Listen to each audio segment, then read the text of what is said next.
reconhecemos o quanto o Senhor é bom e tem cuidado de nós. Manifestamos, ó Deus, a nossa gratidão, o nosso louvor, porque o Senhor é bom. A misericórdia do Senhor dura para sempre, de geração em geração, a tua fidelidade. Abençoa-nos, ó Deus, neste momento, quando vamos meditar na tua palavra. Ilumina-nos com o teu Santo Espírito. Possamos aprender, ó Deus, as lições preciosas da tua palavra. Usa o teu servo, que ele seja fiel na exposição da tua palavra. E nós choramos em nome de Jesus. Amém. Provérbios capítulo 15, versículos 1 a 12. Cada um dos irmãos poderá ler o versículo até o versículo 12. Provérbios 15, de 1 a 12. A resposta branda desvia o furor, mas a palavra dura suscita a ira. A língua dos sábios aborda o conhecimento, mas a boca dos insensatos derrama a injustiça. Os olhos do Senhor estão em todo lugar, contemplando os maus e os bons. A língua serena é a árvore da vida, mas a perversa quebranta o espírito. O insensato despreza a instrução de seu pai, mas o que atende à repreensão consegue a prudência. Na casa do justo há grande tesouro, mas na renda dos perversos há perturbação. A língua dos sábios derrama o conhecimento, mas o coração do insensato não procede assim. O sacrifício dos perversos é abominável ao Senhor, mas a oração dos retos é o seu contentamento. O caminho do perverso é a abominação ao Senhor, mas este ama o que segue a justiça. Disciplina rigorosa há para o que deixa vereda, e o que odeia a repreensão morrerá. O além e o abismo estão descobertos perante o Senhor, quanto mais o coração dos filhos dos homens. O escarnecedor não ama aquele que o repreende, nem se chegará para os sábios. Irmãos, quando a gente trata da língua, da nossa fala, dessa boca, temos tantas recomendações na palavra de Deus, tantas exortações. Irmãos, a nossa fala, ela produz efeitos muito grandes. Não podemos desconsiderar o que sai da nossa boca. Não são meras palavras, mas elas produzirão resultados. Versículo 1. A resposta branda desvia o furor, mas a palavra dura suscita a ira. O interessante é que ele não está falando da fala, né? Ele está falando da resposta. A pessoa foi provocada, ela vai responder. A questão não é quando a gente fala, a questão é quando a gente responde. E ele está dizendo, a resposta branda desvia o furor, ela aplaca a ira, ela desarma a pessoa. Se alguém vem armado e está pronto para brigar, quando a resposta é diferente do que ele esperava, essa resposta desvia o furor. Quantas vezes o Senhor Jesus Cristo foi testado, né? Os saduceus, os fariseus, os escribas, com perguntas tão capciosas, tão difíceis, e Jesus Cristo tinha a resposta certa para dar para eles. Agora, a palavra dura, a palavra que ofende, que magoa, que humilha, ela destrói, ela desperta a ira. Irmãos, responder desta forma, com rispidez, com ofensas, com palavras duras, isso desperta a ira. Faz com que a pessoa ofendida, maltratada, humilhada, se ire contra quem lhe fez isso. Há uma palavra boa, agradável, cheia de edificação, mas há uma palavra dura, ríspida, agressiva, ofensiva, que destrói. Não desprezemos, irmãos, o efeito da nossa fala, tanto no aspecto positivo quanto no aspecto negativo. Nós precisamos refletir antes de responder. Nós precisamos ter o controle para darmos a resposta que vai desviar o furor. Por isso precisamos da ajuda de Deus e do Senhor, pois não é fácil controlar ou dominar a nossa fala. E há uma ideia que eu trago para os irmãos: é muito fácil a gente jogar mais lenha na fogueira. O difícil é jogar água para apagar o fogo. Versículo 2, irmãos. A língua dos sábios adorna o conhecimento, mas a boca dos insensatos derrama a estultícia. Na boca de quem é sábio, você ouvirá que é bom. Adorno, aqui tem o sentido de empregar corretamente, fazer bem alguma coisa, falar com a devida consideração. Quando a gente pensa antes de falar, isto é sábio, e a instrução da sabedoria estará na nossa boca. As palavras do sábio tornam atraente o conhecimento. É muito interessante quando a gente conversa com uma pessoa sábia, dá vontade de ficar perto, de aprender, de cada dia mais estar adquirindo o conhecimento. Agora, a boca do insensato só derrama estultícia, só derrama loucura, porque ele fala de que é próprio dele, né? Como ele é insensato, ele falará aquilo que é insensato. Não há como a gente esperar alguma palavra de sabedoria da boca do insensato. Ele é tolo, ele é estúpido, então ele não vai falar o que vai trazer alguma edificação.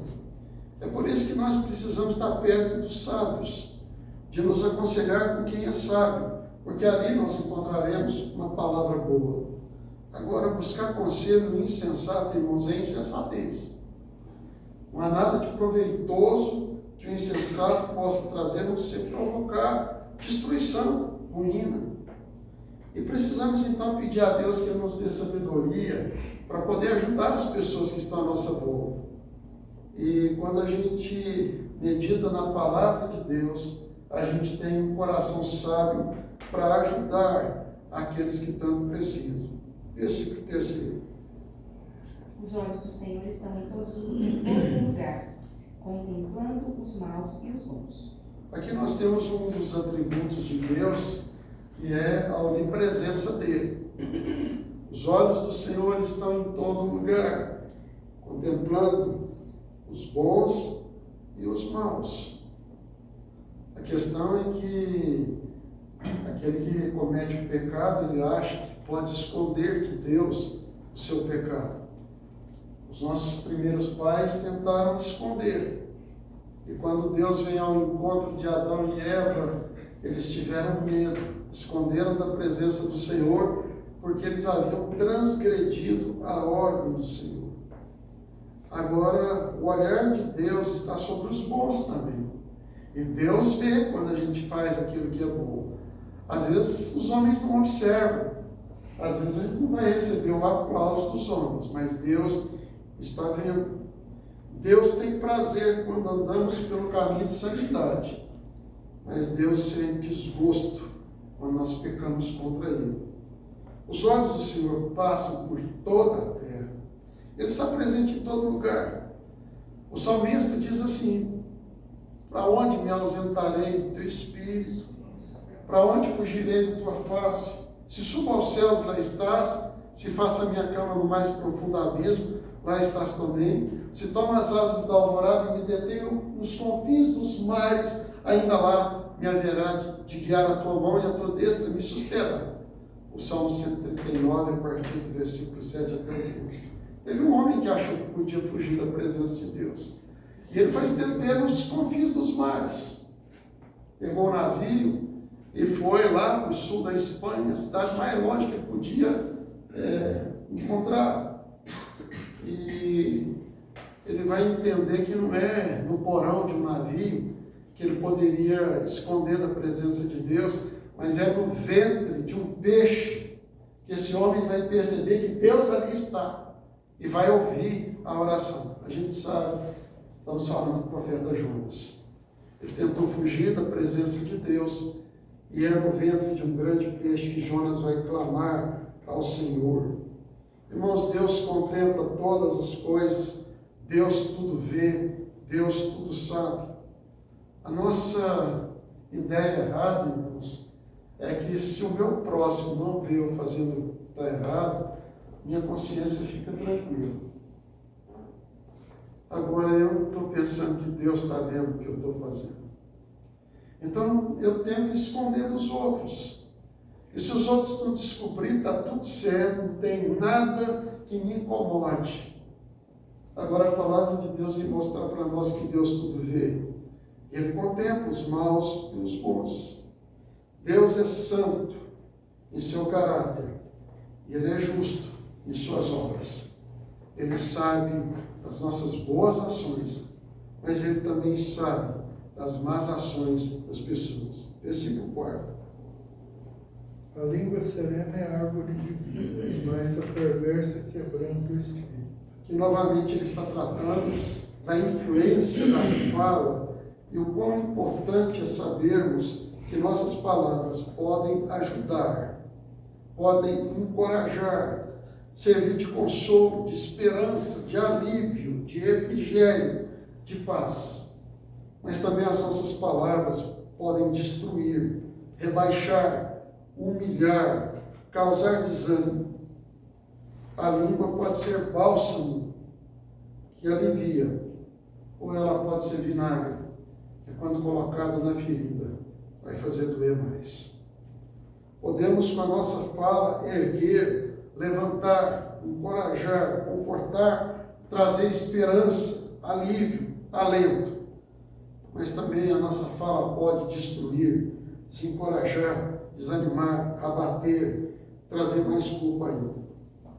Eu aplico de uma maneira muito prática para nós, irmãos. A língua pode ser remédio que cura, mas ela pode ser veneno que mata. E por isso, irmãos, todo cuidado com a nossa fala. E a Bíblia diz que aquele que consegue dominar a sua língua é perfeito varão. Versículo 5, irmãos. O insensato despreza a instrução de seu pai, mas o que atende à repreensão consegue a prudência. Este é um tema bem exposto no livro de Provérbios, que o filho sábio alegra o pai, mas o insensato é a tristeza da sua mãe. O filho sábio ouve a instrução do pai, já o insensato despreza os conselhos do seu pai e da sua mãe. Meus irmãos, o insensato, ele não gosta, ele não aceita, ele não acolhe quando ele é corrigido. Por isso ele é filho desobediente e filho rebelde. Já o filho que aceita a repreensão, ele é prudente. Ele sabe que a repreensão é oportuna, ela é boa. No momento ela pode até ser doída, ser difícil, mas o resultado é bom. Então ele quer aprender. E ele se submete à instrução, aos conselhos do seu pai e da sua mãe. Agora, quando o filho é desobediente, ele se rebela. E isso revela a sua insensatez e a sua ignorância. Isto é loucura. O filho sábio ouve a instrução e recebe a repreensão. O caminho da vida, irmãos, não é a rebeldia. O caminho da vida plena é a obediência. E quanto o jovem acha que vai descobrir o sentido da vida e vai encontrar a felicidade que ele busca na sua rebeldia contra os pais, sendo que o caminho da vida é a obediência, é acatar a instrução do pai. Versículo 6. Na casa do justo há grande tesouro, mas na renda dos perversos há perturbação. O interessante é que a hora que a gente lê esse texto, parece que na casa do justo tem muito dinheiro, né? Mas o grande tesouro aqui não é só ter dinheiro para comprar o pão de cada dia, mas o grande tesouro é ter tranquilidade, é ter harmonia, é ter paz. E quantas famílias não estão cheias de dinheiro, mas não tem paz, não tem harmonia. As pessoas vivem brigadas, a animosidade é grande. É aquela casa espaçosa, e que a mesa tem 3 metros de comprimento, e o marido fica numa das cabeças da mesa, a mulher na outra, e ele no celular, e ela no celular, e nem na hora da refeição eles conseguem se falar. Meus irmãos, na casa do justo, naquele que teme a Deus, que confia em Deus, tem grande tesouro, e que não é propriamente o dinheiro, mas é a gente ter paz, a gente ter sossego, a gente poder viver em harmonia. E quantos que não têm riquezas e mais riquezas? E, amados irmãos, não são abençoados. Há muito tempo atrás, irmãos, eu li a reportagem de um homem muito rico que morava em Belo Horizonte. Muito rico mesmo. E ele perdeu seu filho, jovem, para as drogas. E ele perdeu a sua filha para a prostituição. Ela se tornou prostituta. E ele então escreveu um artigo no jornal de grande circulação para dizer: eu daria toda a minha fortuna se eu pudesse trazer de volta o meu filho e se eu pudesse encontrar a minha filha, porque eu a procuro e não sei onde ela está. Meus amados irmãos, quando Deus disse para Josué: você vai entrar em Jericó e queima tudo, não traga nada. Um homem, sabendo que Deus ia dar toda a terra prometida para eles, ele viu uma boa capa babilônica, ele viu 2,2 kg de prata, ele viu uma barra de 520 gramas de ouro. Ele pegou isso para ele. E ele pegou a capa babilônica, a prata, o ouro, e escondeu debaixo da sua tenda. Eles tinham que conquistar outras cidades, e eles foram conquistar Ai. E Ai era uma cidade bem menor do que Jericó. E eles dizem assim para Josué: o povo não precisa de todos não. E vão um grupo pequeno, e eles são derrotados. E aí Josué vai questionar a Deus: o Senhor prometeu que a gente ia conquistar a terra prometida, e agora o povo volta derrotado? Meus amados irmãos, a palavra de Deus diz que o Senhor fala para Josué: tem pecado. E aí Josué reúne o povo de Israel e vai lançando sorte até chegar em Acã. E Acã vai dizer: eu peguei uma capa babilônica, eu peguei a prata, eu peguei ouro, está debaixo da minha tenda. Foram lá e, do modo que ele havia dito, encontraram.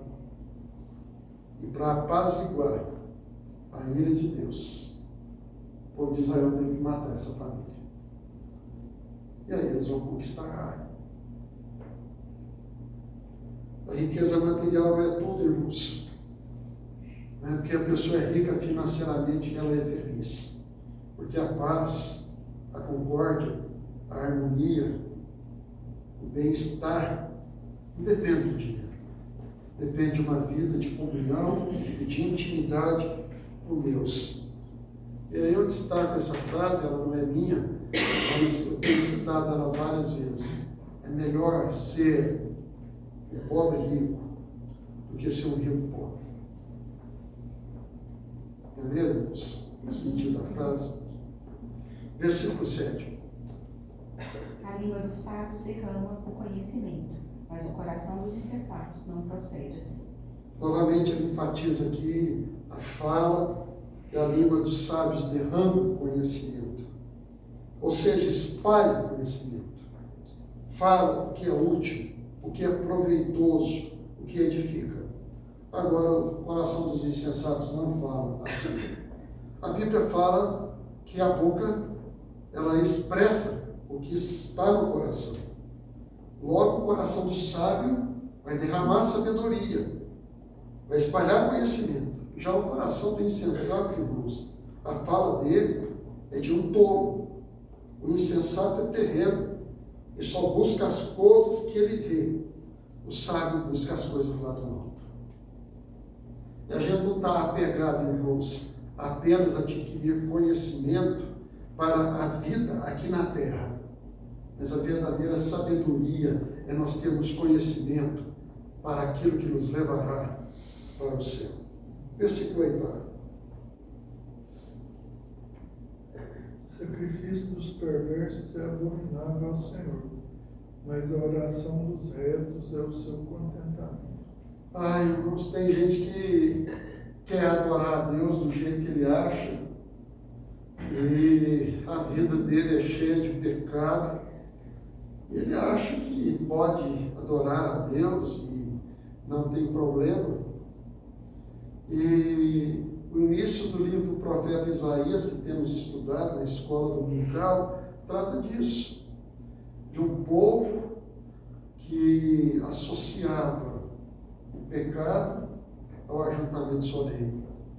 E Deus disse que isso era abominável aos seus olhos. Por outro lado, Deus tem prazer nas orações do justo.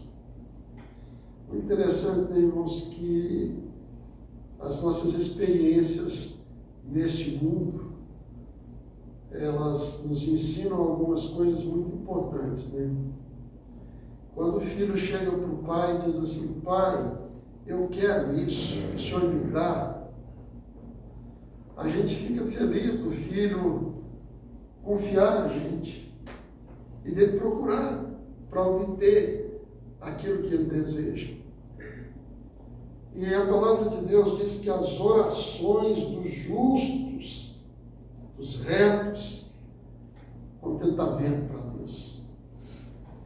É claro que as nossas orações, irmãos, elas trazem tranquilidade, descanso, confiança, esperança no nosso coração. E nos alegramos pelo fato de poder orar a Deus. Mas as nossas orações é o contentamento de Deus. Ele se alegra quando os seus filhos pedem, quando os seus filhos buscam, quando os seus filhos batem. Impressionante, irmãos, a gente vê a palavra de Deus trazendo tantas respostas de oração da vida dos crentes. De Gênesis ao Apocalipse, irmãos. E lá no Apocalipse, ele vê as orações dos santos diante da presença de Deus. E Deus se alegra quando o seu povo ora. O que não agrada a Deus é quando o seu povo acha que é suficiente e não precisa dele. Agora, as nossas orações alegram o coração de Deus. Versículo 9, irmãos. O caminho do perverso é abominação ao Senhor, mas este ama o que segue a justiça. Interessante, irmãos, que a gente tem exemplos muito fortes, né, na Bíblia. E eu destaco aqui Caim e Abel. Os dois resolveram fazer uma oferta ao Senhor. E a gente pode dizer assim, que coisa boa, tanto Caim quanto Abel, eles ofereceram as suas ofertas para Deus. Agora a questão é que Deus se agradou de Abel e de sua oferta.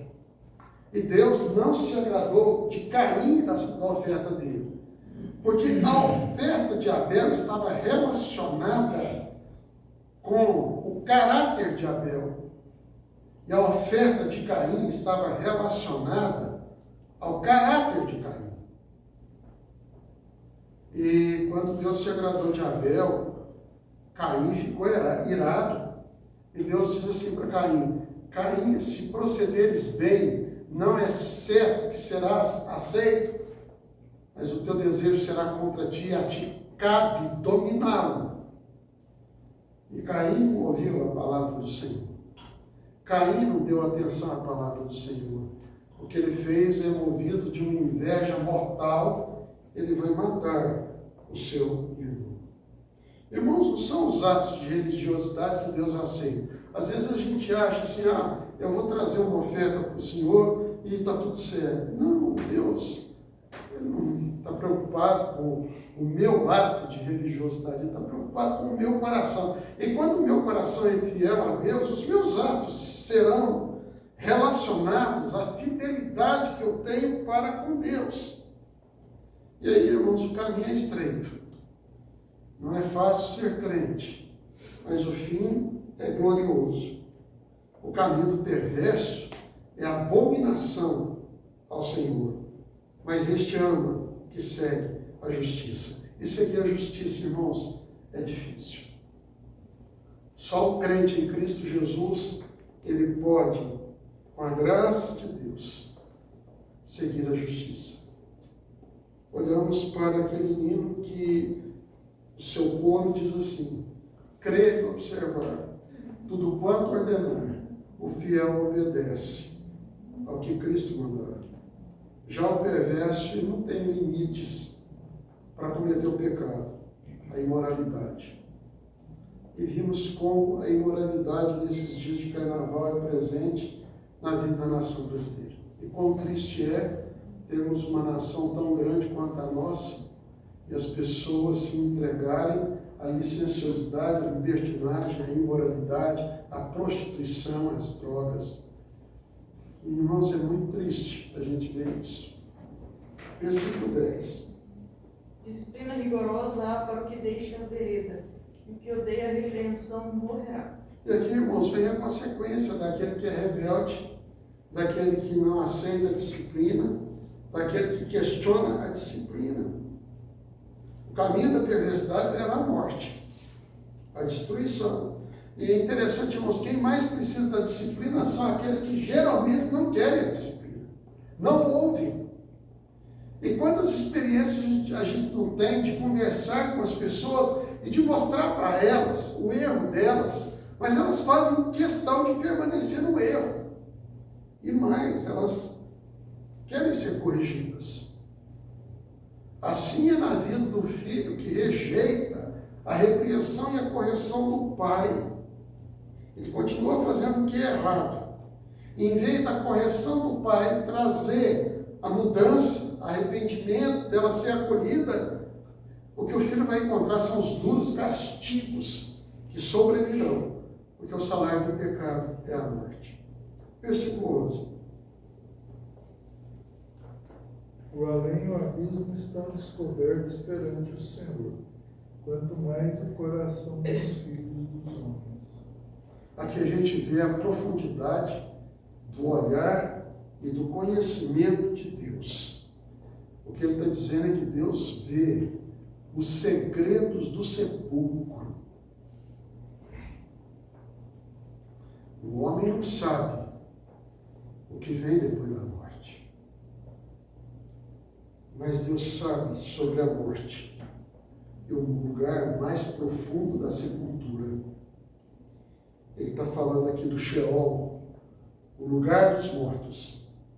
E ele está falando de Abaddon, o lugar mais profundo do Sheol. Agora, se Deus sabe aquilo que a gente não tem noção nenhuma, Deus não vai conhecer o que vai no coração do homem. É claro que Deus conhece. E é claro que só Deus sabe o que vai no coração do homem. O interior do homem, Deus conhece. Ele conhece o exterior, as ações também, mas ele conhece o interior, os sentimentos, os pensamentos. Quero aplicar-nos. E essa frase, ela marcou a minha vida. O que precisamos fazer não é fugir de Deus por causa do pecado, mas é fugir do pecado por causa de Deus. vou repetir-vos. O que precisamos fazer não é fugir de Deus por causa do pecado, mas é fugir do pecado por causa de Deus. Finalmente, irmãos, versículo 12 para a gente concluir. O escarnecedor não ama aquele que o repreende, nem se achegará para os sábios. O escarnecedor, irmãos, não ama aquele que repreende. Ele só sabe zombar, ele é crítico. E ele não se chegará para os sábios. Aqui a gente vai compreender algumas coisas, irmãos, que às vezes a gente fica pensando por quê. E uma das coisas que mais incomoda a gente como crente e como membro da igreja é a gente fazer um convite uma vez, 2 vezes, 3 vezes e a pessoa rejeitar. Ela não vem na igreja. Ela não quer vir na igreja. E aí a gente vai ver que o escarnecedor, ele não quer saber das coisas de Deus, não. Ele não chegará para o crente. Ele quer o carnaval, irmãos. Ele quer a festa, ele quer a orgia. Ele não quer ser questionado. Porque ele sabe que na igreja, certamente ele vai ouvir uma palavra que vai mexer com ele. Agora, você acha que lá no carnaval ele está preocupado se alguém vai falar alguma coisa para ele? Não. Quer divertir, ele quer a farra. Ele quer, na linguagem popular, a folia. A folia. Então, meus irmãos, quão triste é quando a pessoa ela não quer a ajuda e quando ela é procurada para ser ajudada, ela escarnece e ela zomba. Pessoas que dizem assim para nós, vocês não sabem aproveitar a vida, não. São tolos. Crente, não pular carnaval, é só os bobos que fazem isso. Porque é uma festa tão alegre, e a gente despoja de tudo, a gente abre mão de tudo, até da roupa, né? Até da roupa. Meus irmãos, essas pessoas não se chegaram para os crentes, porque a vida delas é uma vida entregue ao pecado. Deus nos ajude, irmãos, nesses versículos tão preciosos, a gente poder guardar e tirar as lições para as nossas vidas, porque nós precisamos aprender muito com o livro de Provérbios. Deus e Pai, agradecemos a oportunidade de meditarmos na Tua Palavra. E que, ó Deus, o Teu Santo Espírito aplique a porção da Tua Palavra ao nosso coração. Edifica as nossas vidas, ajuda-nos a termos a sabedoria que vem do alto. Leva-nos em paz para os nossos lares, debaixo do Teu cuidado paternal. E oramos em nome de Jesus. A graça do Senhor nosso Deus, o amor de Deus Pai, Deus Filho, Deus Espírito Santo, as ternas consolações que vêm do Senhor, estejam conosco e conosco permaneçam para sempre. Amém.